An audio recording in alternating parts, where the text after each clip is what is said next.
ጤና ይስጥልኝ አድማጭ ተመልካቾቻችን መላው የአማራ ሕዝብ ይህ መልእክት የምናቀርብላችሁ ከአማራ ፋኖ መረጃ ማዕከል ወይም from Amhara Fano Information Center ነው።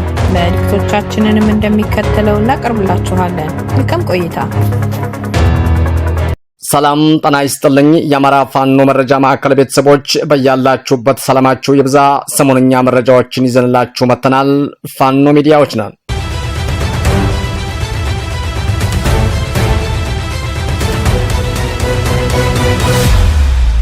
ከአማራ ፋኖ መረጃ ማዕከል የዕለቱን አንኳር የዜና ርዕሶችን በማስቀደም የዕለቱን ዜና እናሰማለን። ዕለተ ቅዳሜ ሰኔ 20 2018 ዓ.ም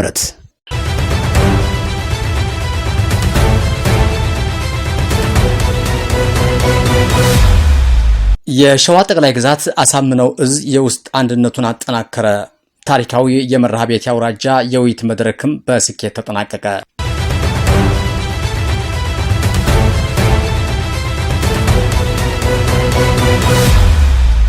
የዳግማዊ ቴዎድሮስ አምስተኛ ኮር አሃዶችን በአራዊት ሰራዊቱ ላይ ድልም ተጎናጸፉ።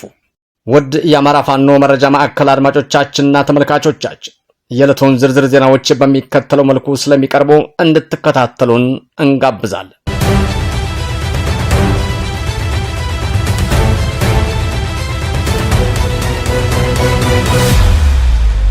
የሸዋ ጠቅላይ ግዛት አሳምነው እዝ የውስጥ አንድነቱን አጠናከረ። ታሪካዊ የመርሃቤቴ አውራጃ የውይይት መድረክም በስኬት ተጠናቀቀ። በሸዋ ጠቅላይ ግዛት አሳምነው እዝ ስር የሚንቀሳቀሱ አራት ታላላቅ ክፍለ ጦሮች የድርጅቱና የእዝ ከፍተኛ አመራሮች በተገኙበት ለተከታታይ 5 ቀናት ሲካሄድ የነበረው ታሪካዊ የምክክርና የተሃድሶ መድረክ በታላቅ የጋራ መግባባትና በአዲስ ወታደራዊና የፖለቲካዊ ቁርጠኝነትም ተጠናቋል። ይህ ውይይት በሰራዊቱ በአመራሩና በህዝቡ ዘንድ በከፍተኛ ጉጉት ሲጠበቅ የነበረው መድረክ ሲሆን በውስጥ አንድነት ላይ የነበሩ ስጋቶችን ያስወገደ፣ ህዝባዊ ዓላማን ያስቀደመ፣ የጥላትን ቅስም የሰበረና በህዝብ ላይ የሚደርሱ ጥቃቶችን ለመመከት አዲስ ምዕራፍ የከፈተ ታሪካዊ ክስተት መሆኑንም ተገልጿል። የውይይቱ ዓላማዎችና የተደረሱ ስምምነቶችም በመድረኩ ላይ የአጼ ዘርዓ ያዕቆብ ኮር ናደውና በፍቃዱ በላይ ክፍለ ጦሮች እንዲሁም የአጼ አምደ ጽዮን ኮር አጼ ዳዊትና ራስ አበበ አረጋይ ክፍለ ጦሮች አመራሮች በትግሉ ሂደት ላይ ያጋጠሙ ውስጣዊና ውጫዊ ተግዳራቶችን በግልጽነትና በድርጅታዊ ስነ ምግባርም በጥልቀትም ገምግመዋል። ውይይቱ ቁጭትን ወደ አቅም፣ መለያየትን ወደ አንድነት፣ ለህዝባችን ታላቅ ጠላታችንም ሞት በሚል መሪ ቃል የተመራ ሲሆን የሚከተሉትን 4 መሰረታዊ ነጥቦችም መሰረት በማድረግም ሐሳብና አስተያየቶችም ተሰጥቶባቸዋል።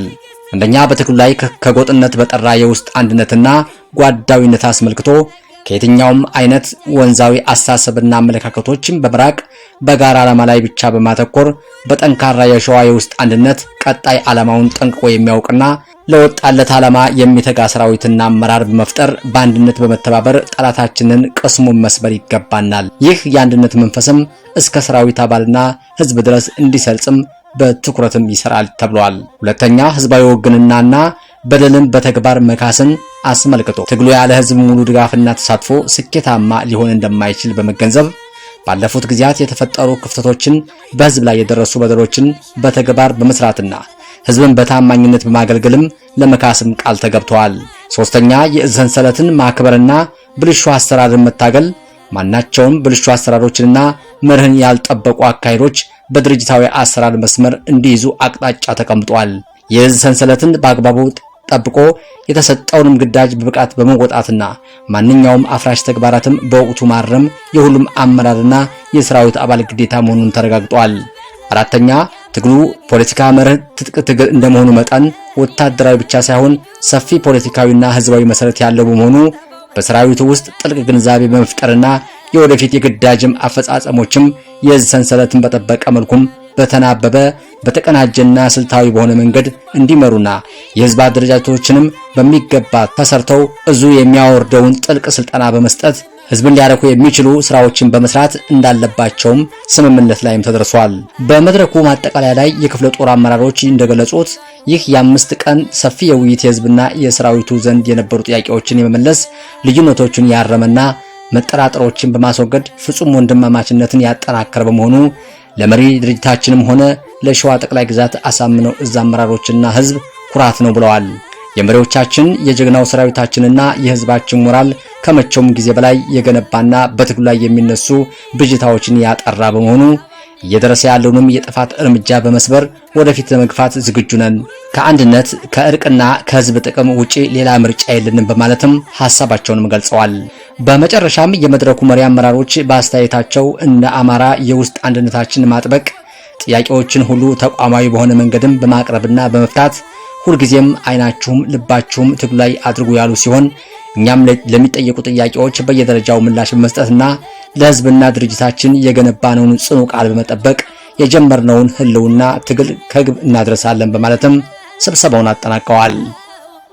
የአማራ ፋኖ ብሔራዊ ንቅናቄ ወሎ ቤተ አማራ ምኒልክ ዕዝ 102ኛ ኮር የቀድሞው ዞበላምባ ክፍለ ጦር የአሁኑ 12ኛ ክፍለ ጦር 1ኛ ሻለቃና 3ኛ ሻለቃ በአገዛዙ ሰራዊት ላይም መብረቃዊ ጥቃትም ፈጸሙ።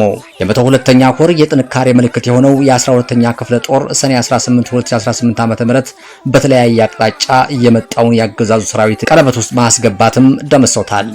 የጨፍጫፊውና የአምባገነኑ ስርዓት ያለ የሌለ ኃይሉን በመያዝም ውጊያ የከፈተባቸው ቀጠናዎች ከዞብልና በራማ በኩል በተለምዶ ፀሐይ መግቢያ ድረስ አሰላለፍ በማድረግ እንቅስቃሴ እያደረገ ቢሆንም የ12ኛ ክፍለ ጦር አናብስቶች በመልሶ ማጥቃትና በመከላከል በሁሉም ግንባር ጥቃት በመፈጸማቸው በሽንፈትም ተመልሰዋል። የ12ኛ ክፍለ ጦር 1ኛና 3ኛ ሻለቃ ረመጦች ከቀዩ ጋሪያ ቡኩ እስከ ጎቡ ጋሪያ በመዘርጋት በወሰዱት እርምጃ የጥላትን ኃይልም ቀለበት ውስጥ ማስገባቱ ከስናይፐርና መትረጌስ አልሞ ተኳሾች የተረፈው ሙትና ቁስለኛውን ሳያነሳ ወደ መንደፈራ ቀበሌም እየፈረጠጠም ተመልሷል። በጥላት በዚህ አውደ ውጊያም የራሱን የሻለቃና የሻምበል አመራሮችን አስከሬን ሳያነሳ በመሸሹ ምን ያህል ጨካኝና ክብር የለሽ መሆኑን በጋር ያሳየበት ተራ የወንብድና ቡድን መሆኑንም አሳይተዋል። በተጨማሪ የቀድሞው ታጠቅ ክፍለ ጦር የአሁኑ 65ኛ ክፍለ ጦር የጥላት ኃይልን ሚዛን በማዛባት ሞርተር 82 በመጠቀምና ሻለቃዎችን ከኮባ ወደ ጎለሻና ዳልቻ በማስጠጋት ጠላት ባልጠበቀውና ባላሰበው ሁኔታ በመብረቃዊ ጥቃቱም በመመታቱ ወደ ኋላ እንዲያፈገፍግም ተደርጓል።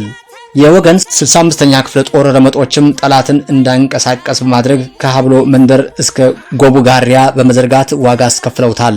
በተመሳሳይ ሁኔታም የ102ኛ ኮር ቃኝ በዋልካ መንደር በኩል በመግባት አሰፍስፎ የመጣውንም ጠላት አከርካሪ የሰበሩ ሲሆን እንዲሁም የ101ኛ ኮር የ11ኛ ክፍለ ጦር 1ኛ ሻለቃ አናብስቶች ወንድሞቻቸውን በማገዝ በአርበኛ ጌታዬ ከበደ እየተመሩ ወደ ጮቢ በርና ከላይ የተጠቀሰውንም ቦታ በመሸፈን ታሪካቸውንም በቀይ ቀለም ጽፈዋል።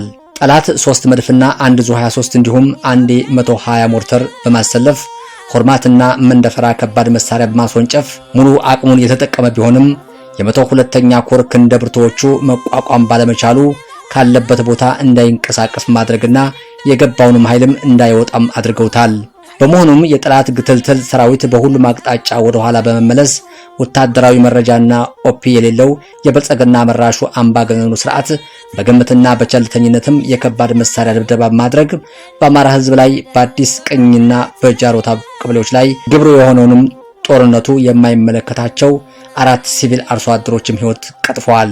ከሞቱት ሲቪሎች መካከል የ80 ዓመቱ ሽማግሌ የ024 ጃሮታ ቀበሌ አቶ ጉብሳ ገብረ ህይወትና ዛህራ ዑመር የ8 ዓመት ህፃን እንዲሁም 05 አዲስ ቅኝ ቀበሌ አቶ መሐመድ ኩቢ 50 ዓመትና አለምነሽ አያሌ 43 ዓመት ዕድሜ ይገኙበታል።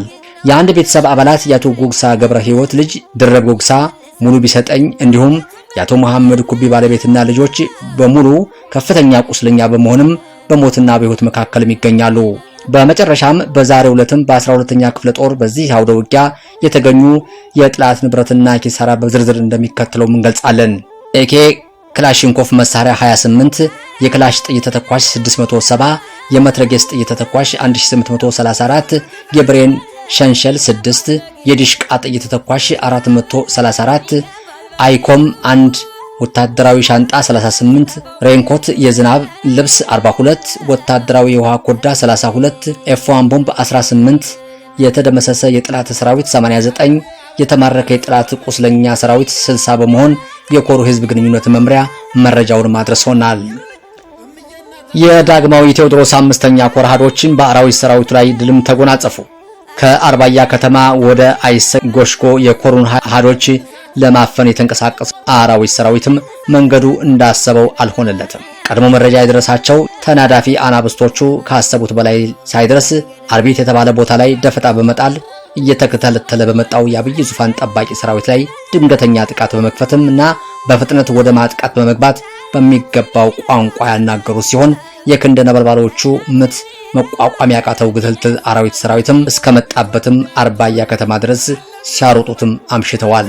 በዚህ አውደ ውጊያም ብዛት ያለው ሲደመሰስ ቁስለኛም እያዝረከረከም ተመልሷል። ይህንን ውጊያ የዳግማዊ ቴዎድሮስ 5ኛ ኮር ዋና ሰብሳቢ አርበኛ ሻምበል ሙሉ ሰው የ3ኛ ሬጂመንት የጎንደር የበጋሻው ክፍለ ጦር አሃድ የሆነችው ነብዩ አሳምነው ብርጌድና የታዲዮስ ታንቱ ክፍለ ጦር አንድ ሻለቃን ጨምሮ በመያዝ የመራው ሲሆን የጥላት ኃይልም ላይ የበላይነትን መውሰድም ችለዋል። ሰኔ 17 2018 ዓ.ም ወደ ጎንደር የበጋሻው ቀጠና በወገራ ወረዳ ለማፈን የገባው ያገዛዙ የብርሃኑ ዱላ ሰራዊት ናሁሰናይ በአጥናፉ ይታየው ቴዎድሮስ ብርጌዶች አናብስቶችና በ208ኛ ኮር ፈጥኖ ድራሽ ኃይሎችም ሙትና ቁስለኛ ሆኖ መዋሉንም ዘግበን ነበር። ያገዛዙ ኃይል ምሽጉን ሲወግጥ አምሽቶ ማታ በጨለማ ጉምና ዝናቡን መከታ በማድረግም የሞተው ሙቶ የተረፈውን ቁስለኛም በጭቃ እየጎተተና እያነሳ እግራው ጭኝ ፍርጥጦ ህይወቱን ለማትረፍም ሞክረዋል።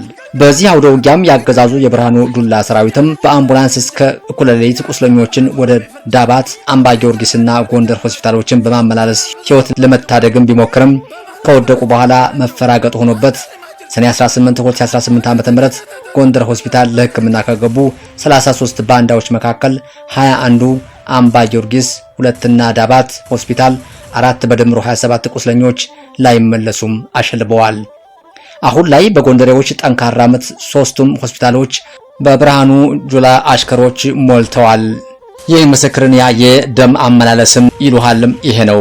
አንድ መረጃውን የሰጠነ የጎንደር ሆስፒታል ዶክተር አብዛኞቹ ያገዛዙ ሰራዊቶች አይተርፉም፣ እነሱ ላይተርፉ አስታማሚዎቻቸው እኛ ሌላ ስራ እንዳንሰራ እንግልትና ጉተታቸውም አስቸገረን ሲልም በመሬትም ተናግረዋል። አሁን ላይ ግዙፉን ጎንደር የበጋሻው ክፍለ ጦር የተቆጣ ነብር ሆኖ ጠላትን አንገቱን እያነቀ ላይመለስ እየሸኘ ይገኛል። ሆስፒታሎች ላይ ያለውንም ሁኔታ ማንም በመደወል ወይም በአካል በመሄድም ማረጋገጥ ይችላል። በአልሞ ተኳሾች ጀግናዎች ፋኖ የሰራዊታችን የቆሰሉ ያገዛዙ ስፔሻል ፎርስ አባላት የሕክምናቸውን አጠናቀው ኮሩ ለቤተሰቦቻቸው ሲያስረክብ የሚሊሻ አባላት ከነሙሉ ትጥቃቸውም ፋኖን ተቀላቀሉ። የአማራ ፋኖ ብሔራዊ ንቅናቄ ሸዋ ጠቅላይ ግዛት አሳምነው እዝ አጼ አምደ ጽዮን በ2018 ዓ.ም በአገዛዙ የምርጫ አስፈጻሚ የጦር ኃይሎች ላይ ከዙ ጋር ኮሮች ጋር በቅንጅት በተሰራው የተቀናጀ ዘመቻ ባልሞ ተኳሾቹ የራምቦ ክፍለ ጦር አናብስቶች የመጀመሪያው ሹተር በተማረከበት አውደ ውጊያ በብሬን የቀኝ እግሩ ተመቶ የተማረከ ያገዛዙ ስፔሻል ፎርስ አባል የሆነው 10 አለቃ ቸሩ ደገፉ ሂርጶ እና ሌሎችም ቁስለኞች ምርኮኞች ለተከታታይ 3 ሳምንታት በዙና በኮሩ የሕክምና ባለሙያዎች ክትትል ሲደረግላቸው ቆይተው የቅርብ ቤተሰቦቻቸው በተገኙበት ወደ ትውልድ አካባቢያቸው በሰላም የተሸኙ ሲሆን እዙ ቁስለኛውንም ከቤቱ መድረሱንም አረጋግጧል። 10 አለቃ ቸሩ ደገፉና ቤተሰቦቹ ለተደረገላቸው ሕክምናና መልካም የሰብአዊ እንክብካቤና የደህንነት ዋስትናም የአጼ አምደ ጽዮን ኮር የእዝ አመራሮችን ከቤተሰቦቻቸው ጋር ሆነው አመስግነዋል። አገዛዙ የአማራን ሕዝብ በጠላትነት ፈርጆ ከምድረ ገጽ ለማጥፋት በእግረኛና አየር ኃይል ታግዞ መድፍ ዙ 23 ታንክና ድሮን ታጥቆ ቢመጣም ግፍና መከራ የወለደው በጀግናው ፋኖ ሰራዊታችን የተማረኩ የሥርዓቱ ወንበር አስጠባቂዎችም ከአባታችን ያጼ ምኒልክ የርህራሄ የሰውነት ጥግ ባህሪ በወረስነው ውርስ ያገዛዙን ተልዕኮ ተቀብለው ሊገድሉን የመጡትንም በውጊያ ውስጥ የቆሰሉ የብልጽግናው ስፔሻል ፎርስ አባላትን በሚገባ አሳክመንና ተንከባክበን የትራንስፖርት ወጪያቸውንም ከፍለነ ወደ ትውልድ አካባቢያቸው በሰላም ልከናል ሲልም የአጼ አምደ ጽዮን ኮርም ገልጸዋል። በመሆኑም የአማራ ፋኖ እያደረገ ባለው የህልውና ተጋድሎ ከአምባገነኑ የብልጽግና መራሹ ቡድን ውጪ የየትኛውንም ብሔር ጠላቶችን የፈረጀው አካል አለመኖርንም በሚገባ ታውቆ ሐሰተኛ መርዛማ የፖለቲካ ትምህርት ተግተው የሥርዓቱ ዙፋን ጠባቂ ሆነው ውድ የህይወት መስዋዕትነት ለሚከፍሉ ያገዛዙ ሰራዊት ዛሬም እንደ ትላንቱ የፋኖ የምህረት እጆችም የተዘረጉ መሆኑን እንገልጻለን ሲል እዙ መልእክቱንም ለአገዛዙ ኃይሎች በአጽንኦትም አስተላልፏል። ይህ በእንዲህ እንዳለም ከብልጽግናው ስርዓት ጋር አብረው ተሰልፈው የነበሩ የታጠቁ ኃይሎች በየቀኑ ፋኖን እየተቀላቀሉ ሲሆን ዛሬ ሰኔ 19 ቀን 2018 ዓ.ም 3 የሚሊሻ አባላትም የንጋቷን የፀሐይ ጮራ በፋኖ መንደር ከወንድሞቻቸው ጋር አሳልፈዋል ሲልም ኮሩ ገልጸዋል። የአማራ ፋኖ ብሔራዊ ንቅናቄ ሸዋ ጠቅላይ ግዛት አሳምነው እዝ አጼ አምደ ጽዮን ኮር አሃድ የሆነው ሚኒሊክ ክፍለ ጦርን ከነሙሉ ትጥቃቸው የተቀላቀሉ የሚሊሻ አባላትም አቶ ዳንኤል አመነሸዋ ከመንዝ ማማ ወረዳ አቶ ጌታ ባለው ዳምጤ፣ ከመንዝ ቀያ ወረዳ አቶ ደምሰው አልታዬ ከመንዝ ቀያ ወረዳ ተነስተው የህዝብ ልጅ የሆነውንም ጀግናው የአማራ ፋኖን መቀላቀላቸውንም የአጼ አምደ ጽዮን ኮር ሚዲያና ኮሙኒኬሽን ክፍል በምስል አስደግፎ በላከው የግንባር መረጃም ገልጸዋል። ድል ለአማራ ፋኖ። ሰሞነኛ መረጃዎቻችን እነዚህ ነበሩ። የአማራ የህልውና ተጋድሎ ተጠናክሮ ይቀጥላል። ቸርን ሰንብት። በድጋሚ የአማራ ፋኖ መረጃ ማዕከል ቤተሰቦች በቀረበላችሁ መረጃዎች ላይ ሀሳብ አስተያየት እንድትሰጡ በትህትና እንጠይቃለን። ሰናይ ጊዜ እንዲሆንላችሁ እንመኛለን። በተጨማሪ ላይክ፣ ሼር፣ ኮሜንት፣ ሰብስክራይብ እንድታደርጉልን በትህትና እንጠይቃለን። አመሰግናለሁ።